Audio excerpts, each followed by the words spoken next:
Hello welcome back Aisha's കിച്ചണിലേക്ക് എല്ലാവർക്കും സ്വാഗതം. അപ്പോൾ ഇന്ന് വന്നിട്ടുള്ളത് ഇഫ്താറിനൊക്കെ നല്ല വെറൈറ്റി ആയിട്ടുള്ള നല്ല ഈസി ആയിട്ടുള്ള കിഡിലൻ ടേസ്റ്റിലുള്ള എണ്ണയിൽ ഫ്രൈ ചെയ്യാത്ത ഒരു ചിക്കൻ സ്നാക്ക് റെസിപ്പിയുമായിട്ടാണ്. ചിക്കൻ മുട്ട അടിക്കുന്ന റെസിപ്പിയുമായിട്ടാണ്. എല്ലാവരും ട്രൈ ചെയ്ത് നോക്കണം കേട്ടോ. അതുപോലെ നമ്മുടെ ചാനൽ ഇതുവരെ സബ്സ്ക്രൈബ് ചെയ്യാത്തവരുണ്ടെങ്കിൽ എനിക്ക് ചാനൽ ഇഷ്ടമാവുന്നുണ്ടെങ്കിൽ ഒന്ന് സബ്സ്ക്രൈബ് ചെയ്യണേ. അവിടെ കാണുന്ന റെഡ് സബ്സ്ക്രൈബ് ബട്ടൺ ഒന്ന് പ്രസ് ചെയ്യുക. അതിൻ്റെ കൂടെ ചെറിയൊരു ബെല്ലൈക്കൺ ഉണ്ട്, അതുകൂടെ ഒന്ന് പ്രസ് ചെയ്യുക. അപ്പോൾ ഇതുപോലെ കാണാം, ഇതിൽ ഓൾ വേണം പ്രസ് ചെയ്യാൻ. അപ്പോൾ ശരി, നമുക്ക് നേരെ റെസിപ്പിയിലോട്ട് പോവാം. അപ്പോൾ ഇന്ന് ഉണ്ടാക്കാൻ പോകുന്നത് ചിക്കൻ മുട്ട അടുക്കാണ്. ഞാൻ മുമ്പ് മധുരമുള്ള ഒരു പഴം മുട്ട അടുക്കിൻ്റെ റെസിപ്പി മുമ്പ് ഷെയർ ചെയ്തിട്ടുണ്ടായിരുന്നു. അതിൻ്റെ ലിങ്ക് ഞാൻ പിന്നീട് കമൻറ്റായിട്ട് കൊടുക്കാം കേട്ടോ.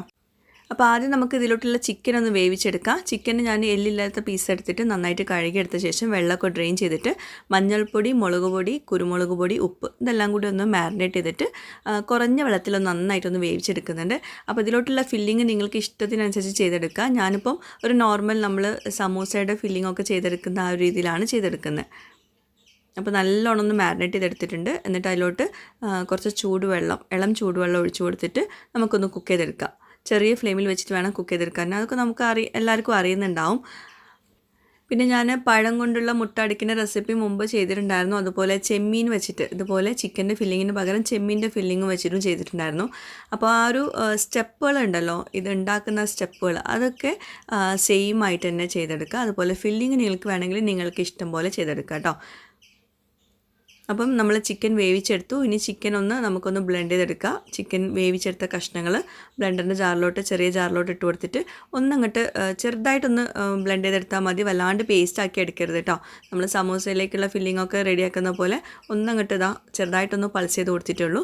അപ്പോൾ ഈ ഒരു പരുവത്തിലായിട്ടുണ്ട്. അത് നമുക്ക് മാറ്റി വയ്ക്കുക. ഇനി നമുക്ക് ഇതിലോട്ടുള്ള ഫില്ലിങ് റെഡിയാക്കാനായിട്ടുള്ള സവോളൊക്കെ ഒന്ന് വഴറ്റിയെടുക്കുക. അതിനായിട്ടൊരു പാന് ചൂടാക്കുക. പിന്നെ വെളിച്ചെണ്ണ ഒഴിച്ചു കൊടുക്കുക.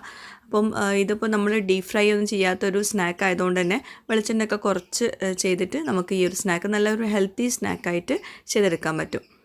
മൈദപ്പൊടിയാണ്, ഹെൽത്തി എന്ന് പറയാൻ പറ്റില്ല. എന്നാലും നമ്മൾ ഫില്ലിങ്ങൊക്കെ വളരെ ഫ്രൈ ചെയ്യാണ്ട് കുക്ക് ചെയ്തിട്ടൊക്കെ അല്ലേ ചെയ്യുന്നത്. അപ്പോൾ അതുകൊണ്ട് തന്നെ കുറച്ചൊരു ഹെൽത്തി എന്ന് വേണമെങ്കിൽ പറയാം. അപ്പോൾ സവോള നല്ലോണം ഒന്ന് വഴണ്ട് വന്ന ശേഷം നമ്മൾ നേരത്തെ വേവിച്ച് വെച്ച ചിക്കനിലെ കുറച്ച് ഒരു ഗ്രേവി ഉണ്ടല്ലോ, അത് ഇതിലോട്ട് ചേർത്ത് കൊടുക്കുക. ഞാനിപ്പോൾ ഇവിടെ 2 സവോളയാണ് എടുത്തിട്ടുള്ളത്.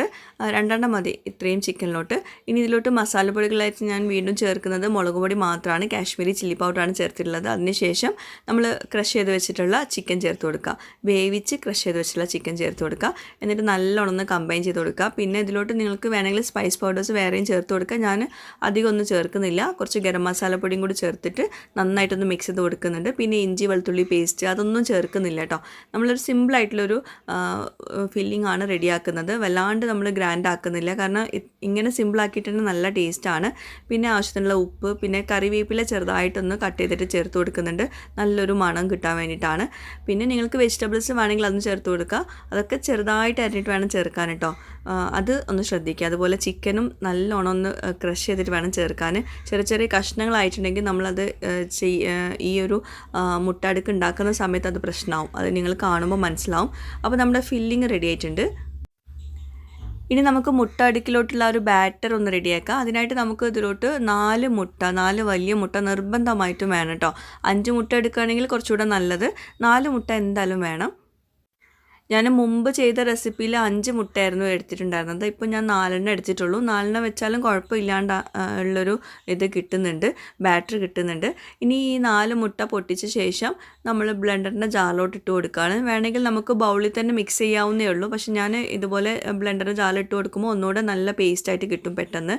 പിന്നെ 1 കപ്പ് മൈദപ്പൊടി ചേർക്കുന്നുണ്ട് അതിലോട്ട്. പിന്നെ ഒരു 1/4 ടീസ്പൂണോളം ഏലക്കാപ്പൊടി, ആവശ്യത്തിനുള്ള ഉപ്പ്, പിന്നെ വെള്ളം കുറച്ച് മാത്രം ചേർക്കുക കേട്ടോ. എന്നിട്ട് നല്ലോണം ഫൈനായിട്ടൊന്ന് ബ്ലെൻഡ് ചെയ്തെടുക്കുക. വെള്ളം ഒഴിച്ചു കൊടുക്കുന്ന സമയത്ത് ഒരു 1/4 കപ്പൊക്കെ ആദ്യം ഒഴിച്ചാൽ മതി. പിന്നെ നമുക്ക് വേണമെങ്കിൽ ആവശ്യത്തിന് ഒഴിച്ചു കൊടുക്കുക കേട്ടോ. അപ്പോൾ നല്ലോണം ബ്ലെൻഡ് ചെയ്തെടുത്തിട്ടുണ്ട്. ഇത് നിങ്ങൾക്ക് വേണമെങ്കിൽ ബൗളിലിട്ടിട്ട് നന്നായിട്ട് മിക്സ് ചെയ്ത് കൊടുക്കാവുന്നേ ഉള്ളൂ. പക്ഷേ ഇങ്ങനെ ചെയ്യുമ്പം കട്ടകളൊന്നും ഇല്ലാണ്ട് നല്ല ഫൈനായിട്ട് കിട്ടും. അപ്പോൾ അരച്ചെടുത്തിട്ടുണ്ട്. നമ്മുടെ മാവ് ഇപ്പോൾ കുറച്ചൊരു തിക്നെസ് ഉണ്ട്. അപ്പോൾ അതുകൊണ്ട് കുറച്ചുകൂടെ വെള്ളം ഒഴിക്കുന്നുണ്ട്. വല്ലാണ്ട് ലൂസാവാനും പാടില്ല, എന്നാൽ ഭയങ്കര കട്ടിയാവാനും പാടില്ല. അപ്പോൾ കൂടുതൽ കട്ടിയായിട്ടുണ്ടെങ്കിൽ എന്താണെന്ന് വെച്ചിട്ടുണ്ടെങ്കിൽ നമ്മുടെ ഈ ഒരു സ്നാക്ക് ഭയങ്കര കട്ടിയായി പോവും. അത് നിങ്ങൾക്ക് കാണുമ്പോൾ മനസ്സിലാവും, ഞാൻ പറഞ്ഞുതരാം എങ്ങനെയൊക്കെയെന്ന്. പിന്നെ ഒരു ഗാർണിഷിങ്ങിനായിട്ട് ഒരു ഭംഗിക്കായിട്ട് ഞാൻ കുറച്ച് ചില്ലി ഫ്ലേക്സും കൂടി ചേർക്കുന്നുണ്ട്. അതും കൂടി ആകുമ്പം ഒന്ന് ടേസ്റ്റും ഉണ്ട്, അതുപോലെ തന്നെ കാണാനൊരു ഭംഗിയും കൂടി ഉണ്ടാവും നമ്മുടെ ബാറ്റർ. ഇനി നമുക്ക് ഇതെങ്ങനെ റെഡിയാക്കി എടുക്കാൻ നോക്കാം. ഇത് റെഡിയാക്കുന്ന ആ ഒരു മെത്തേഡാണ് നമ്മുടെ ഈ ഒരു സ്നാക്ക് ഡിഫറെൻ്റ് ആക്കുന്നത്. അപ്പോൾ നമ്മുടെ ബാറ്റർ റെഡി ആയിട്ടുണ്ട്. ആ ഒരു പരുവം കണ്ടോളൂ, ഒരുപാട് ലൂസല്ല എന്നാൽ ഭയങ്കര തിക്കുമല്ല കേട്ടോ. അതിൻ്റെ കൺസിസ്റ്റൻസി ശ്രദ്ധിക്കണം. ഇനി നമുക്കിതുപോലെ ഒരു ഫ്രൈങ് പാൻ വേണം, അല്ലെങ്കിൽ ദോശച്ചട്ടിയും എടുക്കാം. പക്ഷേ ദോശച്ചട്ടിനേക്കാളും നല്ലത് ഫ്രൈങ് പാൻ ആണ്. എന്നിട്ട് പാന് ചൂടായി അതിന് ശേഷം നമ്മൾ നന്നായിട്ടൊന്ന് ഗ്രീസ് ചെയ്ത് കൊടുക്കുന്നുണ്ട്. നെയ്യ് വെച്ചിട്ടാണ് ഗ്രീസ് ചെയ്ത് കൊടുക്കുന്നത്. പിന്നെ ഫ്ലെയിം വളരെയധികം കുറച്ച് വെക്കാനും ശ്രദ്ധിക്കുക കേട്ടോ. അപ്പോൾ ആദ്യം ഞാൻ ഫ്രൈങ് പാൻ്റെ വലുപ്പത്തിനനുസരിച്ച് നമ്മളിതിലോട്ട് ഒഴിക്കുന്ന മാവിൻ്റെ ആ ഒരു എത്ര സ്കൂപ്പ് ഒഴിക്കണം എന്നുള്ളത് നോക്കുന്നത്. അപ്പോൾ ആദ്യത്തെ നമ്മുടെ ആ ഒരു മൈദദോശ ഉണ്ടല്ലോ, അത് 2 തവി ഞാൻ ഒഴിച്ചു കൊടുത്തിട്ടുണ്ട്. അപ്പോൾ ദാ ചെറിയ ഫ്ലെയിമിൽ വെക്കാൻ പ്രത്യേകം ശ്രദ്ധിക്കുക. ഫ്ലെയിം കൂട്ടി വെക്കരുത്, കാരണം നമ്മളത് ലെയറായിട്ടാണ് ഉണ്ടാക്കുന്നത്. ഇനി ഇതിൻ്റെ പകുതിയിലാണ് നമ്മൾ ഫില്ലിങ് വെച്ച് കൊടുക്കുന്നത്. പിന്നെ ആ ഒരു ദോശ ഡ്രൈ ആവാണ്ട് നോക്കും വേണം കേട്ടോ. ഡ്രൈ ആവുന്നതിന് മുമ്പ് വെച്ച് കൊടുക്കുന്നതാണ്, ഫില്ലിങ് വെച്ച് കൊടുക്കുന്നതാണ് നല്ലത്. എന്നാൽ ഫില്ലിങ് അവിടെ ഒട്ടിപ്പിടിച്ചിരുന്നോളും. അപ്പോൾ അതാ നമ്മൾ ഫില്ലിങ് വെച്ച് കൊടുത്തു. എന്നിട്ട് സൈഡിൽ കുറച്ചുകൂടെ മാവ് ഒഴിച്ചു കൊടുക്കുന്നുണ്ട്. അതെന്തിനാന്ന് വെച്ചാൽ ഇതിൻ്റെ പകുതിയോടെ നമ്മളിങ്ങനെ മടക്കിയെടുക്കുന്നുണ്ട്. കണ്ടോ? അപ്പോൾ ഇതിങ്ങനെ ഒട്ടിപ്പിടിക്കാൻ വേണ്ടിയിട്ടാണ് നമ്മൾ കുറച്ച് ആ സൈഡിൽ മാത്രം കുറച്ചുകൂടെ മാവ് ഒഴിക്കുന്നത് കേട്ടോ. ഇനിയാണ് നമ്മുടെ ഈ ഒരു മുട്ട അടുക്ക് വെറൈറ്റി ആവുന്നത്. അതായത് നമ്മൾ ഇനി ദോശ ഒഴിക്കാൻ പോകുന്നത് ഈ ഒരു ഹാഫ് പോർഷനിൽ മാത്രമാണ്. അപ്പോൾ ആ ഒരു ഹാഫ് പോർഷനിൽ നമ്മൾ ഒന്ന് നെയ്യ് കൊണ്ടൊന്ന് സ്പ്രെഡ് ചെയ്ത് കൊടുക്കുക. കുറച്ച് മാത്രം മതി കേട്ടോ. നോൺ സ്റ്റിക്കിൻ്റെ ഫ്രൈങ് പാൻ ആയതുകൊണ്ട് വലിയ പ്രശ്നമൊന്നുമില്ല. എന്നിട്ട് ആ ഒരു സൈഡ് ഉണ്ടല്ലോ, നമ്മുടെ ഫസ്റ്റത്തെ ദോശയുടെ സൈഡ്, അതിലൂടെ വേണം മാവ് ഒഴിച്ചു കൊടുക്കാൻ. കുറച്ച് മാത്രം ഒഴിച്ചു കൊടുത്താൽ മതി, ഒരുപാട് ഒഴിക്കരുത്, കട്ടിയിൽ ഒഴിക്കും ചെയ്യരുത്. എന്നിട്ട് ഇങ്ങനെ പാന് ചുറ്റിച്ച് കൊടുക്കുക. അതുകൊണ്ടാണ് ഞാൻ നേരത്തെ പറഞ്ഞത്, ഫ്രൈങ് പാൻ എടുക്കുമ്പോൾ നമുക്കിതുപോലെ ചുറ്റിച്ച് കൊടുക്കാൻ പറ്റും. ദോശച്ചട്ടി ആകുമ്പം, ഇരുമ്പിൻ്റെ ചട്ടിയൊക്കെ ആകുമ്പോൾ നമുക്കങ്ങനെ ചുറ്റിച്ച് കൊടുക്കാൻ പറ്റില്ല. അപ്പോൾ ദാ ആ ഒരു വക്കുണ്ടല്ലോ മിഡിലുള്ള പോർഷന്, ആ പോർഷനിൽ നല്ല ജോയിൻറ്റ് കിട്ടണം. 2 ദോശയും കൂടി ഒരു ജോയിൻ്റ് ആവണം കേട്ടോ. എന്നിട്ട് ഇനി ഫില്ലിങ് വെച്ച് കൊടുക്കുമ്പോഴും ആ ഒരു ജോയിൻറ്റിൻ്റെ അവിടെ നടുവിലുള്ള ആ ഒരു പോർഷനിൽ ഫില്ലിങ് ആവാണ്ട് നോക്കുക. അതുപോലെ അറ്റത്തും ഫില്ലിങ് ആവാണ്ട് നോക്കുക. മിഡിലിൽ മാത്രം ഫില്ലിങ് ആക്കുക. എന്നിട്ട് ഇതുപോലെ സ്പൂൺ കൊണ്ട് നന്നായിട്ടൊന്ന് പ്രസ് ചെയ്ത് കൊടുക്കുക. ഇതെല്ലാം ചെയ്യുന്നത് നമ്മൾ ചെറിയ ഫ്ലെയിമിലാണ്. ഫ്ലെയിം കൂടിയിട്ടുണ്ടെങ്കിൽ എന്താണെന്ന് വെച്ചിട്ടുണ്ടെങ്കിൽ ആ ദോശ മുരിഞ്ഞു പോവാണ്ട് നോക്കണം, എന്നാലേ നല്ല സോഫ്റ്റ് ആവുള്ളൂ. ഇനി സൈഡിൽ നമ്മൾ കുറച്ചുകൂടെ മാവ് ഒഴിച്ചു കൊടുത്തു. എന്നിട്ട് നമ്മൾ തിരിച്ചിട്ട് കൊടുക്കുന്നത് ഈ ഒരു വശമാണ്. എന്നാലേ നമുക്ക് ആ ഒരു വശം അപ്പം കുക്കായി കിട്ടുള്ളൂ. മനസ്സിലാവുമെന്ന് വിചാരിക്കുന്നു. നമ്മൾ ലെഫ്റ്റ് സൈഡിൽ നിന്ന് റൈറ്റ് സൈഡിലോട്ടാണ് തിരിച്ചിട്ട് കൊടുത്തിട്ടുള്ളത്. പിന്നെ ആ ഭാഗത്ത് വീണ്ടും ദോശ ഒഴിച്ചു കൊടുക്കുക. അങ്ങനെ തിരിച്ചും മറിച്ചും വേണം നമ്മൾ ദോശ ഇട്ട് കൊടുക്കാൻ. ഒരേ സൈഡിൽ നമ്മൾ മടക്കിയെടുക്കരുത് കേട്ടോ. അതൊന്ന് പ്രത്യേകം ശ്രദ്ധിക്കുക.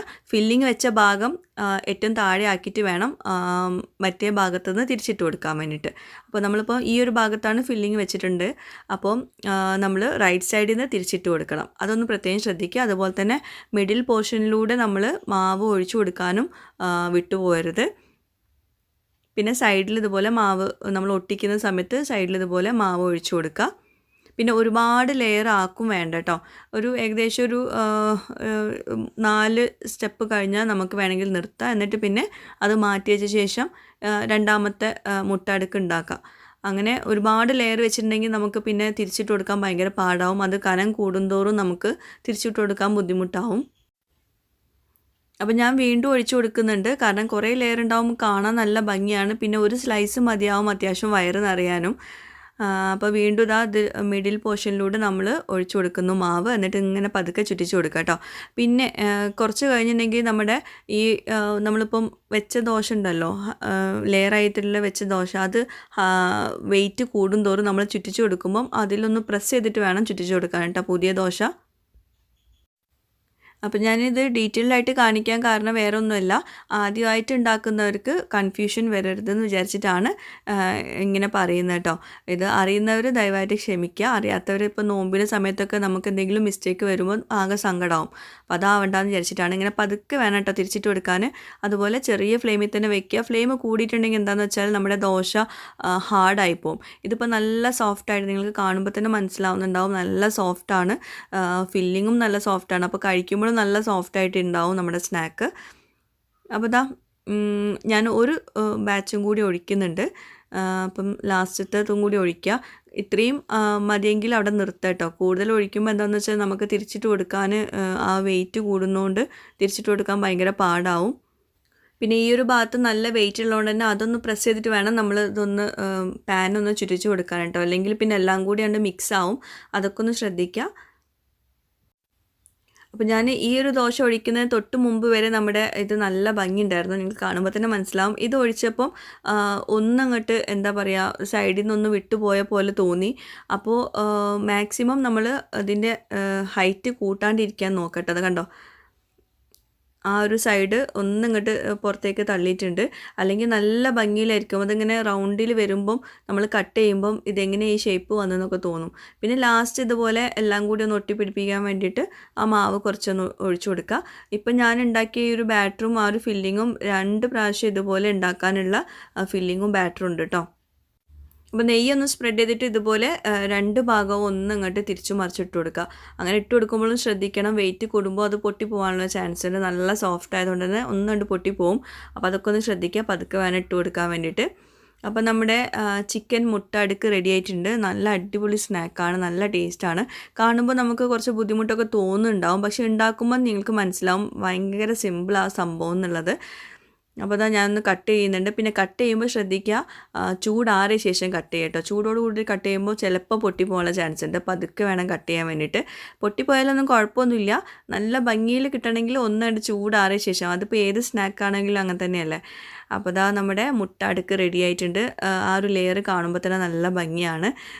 അപ്പോൾ അതാ ഇങ്ങനെ കാണുമ്പോൾ നമ്മൾ വിചാരിക്കും ഈ ഒരു ഷേപ്പ് എങ്ങനെ കിട്ടിയെന്നൊക്കെ. അപ്പോൾ ഇതാണ് ആ ഒരു മുട്ട അടുക്കിൻ്റെ ഒരു വെറൈറ്റി വരുന്നത്. നമ്മൾ ചട്ടിപ്പത്തിരിയൊക്കെ ഉണ്ടാക്കുന്ന പോലെ മുട്ട അടുക്കും ഒരു മധുരമുള്ള സ്നാക്കാണ്. പക്ഷെ നമ്മളതിന് കുറേ ഫില്ലിങ്ങൊക്കെ മാറ്റി മാറ്റി കൊടുക്കാറുണ്ട്. അപ്പോൾ ഞാൻ ചെമ്മീൻ മുട്ട അടുക്കും അതുപോലെ പഴം മുട്ട അടുക്ക്, തേങ്ങ വെച്ചിട്ടുള്ള മുട്ട അടുക്കൊക്കെ ഉണ്ടാക്കിയിട്ടുണ്ട്. അപ്പോൾ ഇതിപ്പം ചിക്കൻ കൊണ്ടുള്ള മുട്ട അടുക്കാണ്. അപ്പോൾ നോമ്പിനൊക്കെ ഇഫ്താർ സമയത്തൊക്കെ ഉണ്ടാക്കാൻ പറ്റുന്ന നല്ലൊരു സ്നാക്കാണ്. എല്ലാവരും ട്രൈ ചെയ്ത് നോക്കുക, ഫീഡ്ബാക്ക്സ് അറിയിക്കുക. അപ്പോൾ പുതിയൊരു വീഡിയോയുമായിട്ടോ വ്ളോഗുമായിട്ടൊക്കെ വരുന്നവരേക്കും ബൈ, താങ്ക് യു.